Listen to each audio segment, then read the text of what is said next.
word usurp is a verb.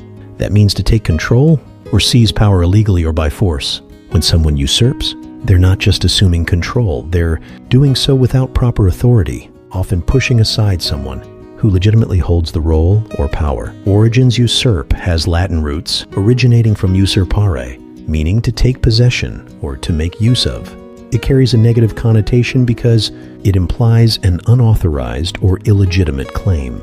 This sense of unjust takeover has been used in English since the late 14th century. Usage usurp is commonly used in political or organizational contexts where it may describe someone overthrowing a ruler or leader. However, it can also apply to situations where someone takes over roles or privileges that aren't rightfully theirs, like usurping someone's ideas or position in a company.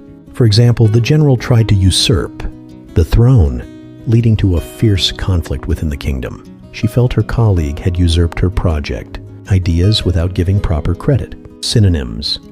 Synonyms for usurp include seize, take over, appropriate, and commandeer, each carrying a slightly different shade of meaning, but retaining the sense of unjustly claiming power